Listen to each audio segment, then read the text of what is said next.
আমি আমার বক্তব্যের শুরুতেই একটি বিষয় উল্লেখ করতে চাই, যেটি আমার এখানে স্ক্রিপ্টে নাই, স্ক্রিপ্টের বাইরে।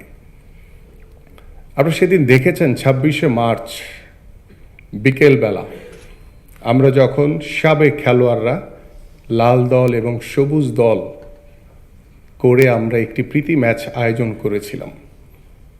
আমাদের মাননীয় প্রধানমন্ত্রী সেদিন হঠাৎ করেই তিনি কিন্তু মাঠে উপস্থিত হয়েছেন, আপনারা সেটি পরিলক্ষিত করেছেন।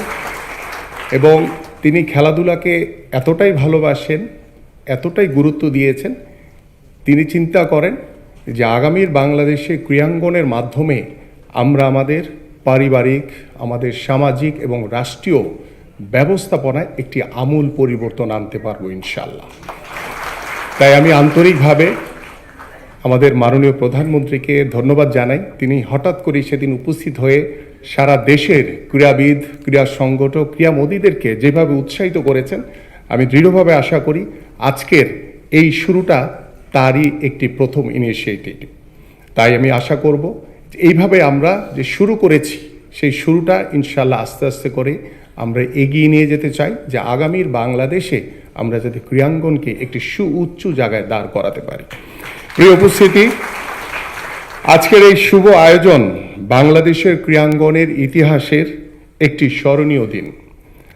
আজ আমরা শুধু আমাদের কৃতি ক্রীড়াবিদদের সম্মাননা দিচ্ছি না, এটি বর্তমান সরকারের ক্রীড়া সংক্রান্ত নির্বাচনী ইশতেহারের প্রতিশ্রুতিগুলোকে বাস্তবায়নের গুরুত্বপূর্ণ অর্জন।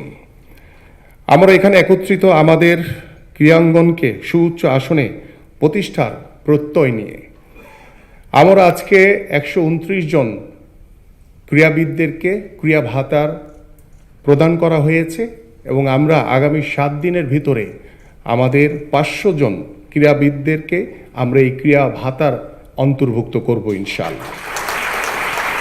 এবং আমি প্রথমেই বিনম্র শ্রদ্ধায় স্মরণ করছি আমাদের শহীদ রাষ্ট্রপতি জিয়াউর রহমানকে। তিনি প্রথম যুব ক্রীড়া মন্ত্রণালয় প্রতিষ্ঠা করেন এবং বাংলাদেশের ক্রীড়াঙ্গনকে সুশৃঙ্খল কাঠামোর আওতায় আনেন এবং তার হাতেই আজকের এই যাত্রার ভিত্তি। আমরা শ্রদ্ধা ভরে স্মরণ করছি দেশনেত্রী বেগম খালেদা জিয়াকে। তার রাষ্ট্র পরিচালনার সময় আমরা প্রথম 2003 সালে সাফ ফুটবল চ্যাম্পিয়ন হয়েছিলাম। ক্রীড়াবিদদের জীবনমান উন্নয়ন, মানসিক অনুপ্রেরণায় তিনি বিশেষ প্রণোদনা ও সুযোগ সুবিধা ব্যবস্থা করে গেছেন। আমরা গভীর শ্রদ্ধায় স্মরণ করি আরাফাত রহমান কোকোকে, যিনি ডেভেলপমেন্ট কমিটির চেয়ারম্যান হিসেবে আমাদের বয়সভিত্তিক ক্রিকেট দলগুলোকে যেভাবে সুসংগঠিত করেছিলেন, যা পরবর্তীতে আমাদের দেশের ক্রিকেটের পাইপলাইনে পাইপলাইন খেলোয়াড়দেরকে অনেক বেশি শক্তিশালী করেছিল। সংগঠক হিসেবে ওল্ড ইউচেস স্পোর্টস ক্লাবের প্রতিষ্ঠাতা চেয়ারম্যান হিসেবেও তার অবদান অনন্য। মাননীয় প্রধানমন্ত্রীর দূরদর্শী নেতৃত্বে সরকার নির্বাচনী ইশতেহারের প্রথম প্রতিশ্রুতি খেলাধুলাকে পেশা হিসেবে প্রতিষ্ঠাকরণ এর অংশ হিসেবে আজকের এই অনুষ্ঠানে মাধ্যমে আমরা শুভ সূচনা করতে যাচ্ছি। মাননীয় প্রধানমন্ত্রী খেলোয়াড়দের মধ্যে প্রথম ধাপে ক্রীড়া ভাতা কার্যক্রম উদ্বোধন করবেন। সেই সাথে ক্রীড়া কার্ড প্রদান কার্যক্রমও শুরু হবে এবং এই কার্ড শুধু পরিচয় নয়, এটি ক্রীড়াবিদদের মর্যাদা ও ভবিষ্যৎ নিরাপত্তা নিশ্চয়তা দিবে। বর্তমান সরকারের ক্রীড়া উন্নয়ন দর্শনের বাস্তবায়নে আমরা নির্বাচনী ইশতেহারে বর্ণিত ক্রীড়াক্ষেত্রের প্রতিটি প্রতিশ্রুতি বাস্তবায়নে কাজ করে যাচ্ছি। আজ আমি মাননীয় প্রধানমন্ত্রীর উপস্থিতিতে সেগুলো বাস্তবিক অগ্রগতি তুলে ধরতে চাই। প্রথমত, জাতীয় শিক্ষাক্রমে 4র্থ শ্রেণী থেকে খেলাধুলা বাধ্যতামূলক করতে আমরা ইতিমধ্যে শিক্ষা মন্ত্রণালয়, প্রাথমিক ও গণশিক্ষা মন্ত্রণালয় বরাবর আধা সরকারি পত্র প্রেরণ করেছি। আগামী 2027 সালের জাতীয় শিক্ষাক্রমে এই বিষয়টি অন্তর্ভুক্ত করতে একটি আন্তঃমন্ত্রণালয় কমিটি গঠন করা হয়েছে। নতুন করে স্পোর্টস কর্মসূচির মাধ্যমে 12 থেকে 14 বছর বয়সী প্রতিভাবান ক্রীড়া শিক্ষার্থীদের বৃত্তি প্রদান ও ক্রীড়া প্রতিযোগিতা আয়োজনের লক্ষ্যে খসড়া নির্দেশিকা প্রস্তুত করা হয়েছে। আগামী 30শে এপ্রিল 2026 তারিখ অথবা সুবিধাজনক সময়ে সিলেট জেলা স্টেডিয়ামে মাননীয় প্রধানমন্ত্রী এই কর্মসূচির শুভ উদ্বোধন করবেন মর্মে প্রত্যাশা করছি। এই কর্মসূচির মাধ্যমে প্রতিটি গ্রাম, প্রতিটি উপজেলা থেকে উঠে আসা তরুণ যুবদের মেধা বিকাশে আমরা আঞ্চলিক বিকেএসপি সমূহে বিনামূল্যে উন্নততর প্রশিক্ষণ ও শিক্ষা প্রদানের ব্যবস্থা করা হবে। দেশের সব উপজেলায় ক্রীড়া অফিসার, ক্রীড়া শিক্ষক নিয়োগের উদ্যোগ বাস্তবায়নে 201টি উপজেলায় ক্রীড়া অফিস স্থাপন, 603টি পদ সৃজন প্রস্তাব জনপ্রশাসন মন্ত্রণালয়ে প্রেরণ করা হয়েছে। অবশিষ্ট 294টি উপজেলায় আরও 882টি পদ সৃজনের লক্ষ্যে সেই প্রস্তাবও প্রেরণের প্রক্রিয়াধীন রয়েছে।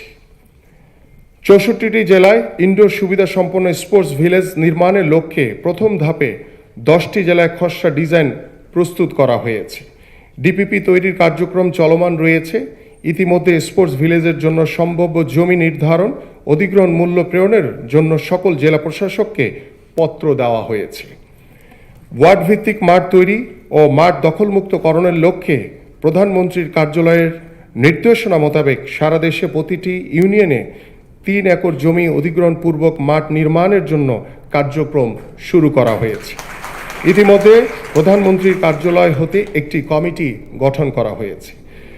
দেশীয় ও আন্তর্জাতিক পর্যায়ে বিশেষ চাহিদা সম্পন্ন সুবিধা বঞ্চিতদের খেলার সুযোগ নিশ্চিত করতে প্রতিবন্ধী ক্রীড়া সংগঠকদের সাথে সভা করে তাদের মতামতের ভিত্তিতে প্রয়োজনীয় উদ্যোগ গ্রহণ করা হয়েছে।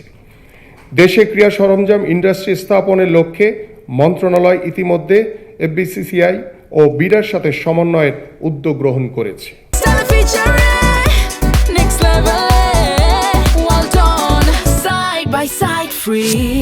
অবকাঠামো উন্নয়ন, বেসরকারি বিনিয়োগ বৃদ্ধিতে বিভিন্ন ব্যাংক ও কর্পোরেট সংস্থাকে সম্পৃক্ত করতে 2টি পৃথক সভা করা হয়েছে। বাংলাদেশ ব্যাংকের সাথে ফলপ্রসূ আলোচনা হয়েছে। আমরা আশা করছি বাংলাদেশ ব্যাংক হতে ক্রীড়া উন্নয়নে তাৎপর্যপূর্ণ অবদান রাখবে। প্রত্যেকটি বিভাগীয় শহরে স্বয়ংসম্পূর্ণ বিকেএসপি শাখা প্রতিষ্ঠার উদ্যোগ গ্রহণ করা হয়েছে। 7টি বিভাগে বাংলাদেশের ক্রীড়া শিক্ষা প্রতিষ্ঠানের শাখাসমূহ স্বয়ংসম্পূর্ণ হিসেবে রূপান্তর করা হবে। ময়মনসিংহ বিভাগে এবং পাহাড়ি ক্ষুদ্র নৃগোষ্ঠীর জন্য রাঙামাটি জেলায় আঞ্চলিক প্রশিক্ষণ কেন্দ্র নির্মাণের কার্যক্রম চলমান রয়েছে। উপস্থিত সুধীবৃন্দ, আজকের এই আনন্দঘন মুহূর্তে আমরা বিশেষভাবে সম্মাননা জানাচ্ছি সেই সব ক্রীড়াবিদ ও প্যারা অলিম্পিকের অংশগ্রহণকারীদের যারা 2025 সালের জানুয়ারি থেকে আজ পর্যন্ত নিজেদের মেধা, অধ্যবসায়, অনন্য পারফরমেন্সের মাধ্যমে আমাদের জাতীয় পতাকাকে বিশ্ব দরবারে উঁচু করে ধরেছেন। আপনাদের সাফল্য আমাদের আগামী প্রজন্মের অনুপ্রেরণা। আমরা বিশ্বাস করি ক্রীড়া কেবল বিনোদন নয়, এটি একটি সম্মানজনক পেশা, এটি সম্ভাবনাময় কেরিয়ার এবং জাতির মর্যাদা প্রতিষ্ঠার শক্তিশালী মাধ্যম। আজকের এই ক্রীড়া ভাতা ও ক্রীড়া কার্ড প্রদান কার্যক্রম তারই ধারাবাহিকতা। ক্রীড়া হলে পেশা, পরিবার পাবে ভরসা। আমাদের প্রত্যাশা এই ধারাবাহিক উদ্যোগ সহযোগিতার মাধ্যমে বাংলাদেশের ক্রীড়াবিদরা ভবিষ্যতে আরও বেশি আন্তর্জাতিক সাফল্য অর্জন করবেন এবং বিশ্ব ক্রীড়াঙ্গনে বাংলাদেশের অবস্থানকে আরও সুদৃঢ় করবেন। আমি আন্তরিকভাবে ধন্যবাদ জানাচ্ছি সম্মানিত ক্রীড়াবিদ, ক্রীড়া সংগঠক, ক্রীড়া প্রতিষ্ঠান, ফেডারেশন, প্রশিক্ষক এবং তাদের পরিবারকে যাদের অকৃত্রিম সহযোগিতায় এই সফলতা সম্ভব হয়েছে। আমি মাননীয় প্রধানমন্ত্রী মহোদয়কে বিশেষ ধন্যবাদ জানাচ্ছি ক্রীড়াবান্ধব এই সকল যুগান্তকারী উদ্যোগ গ্রহণের নির্দেশনা প্রদান এবং আমাদের ক্রীড়াবিদদের পাশে থাকার জন্য।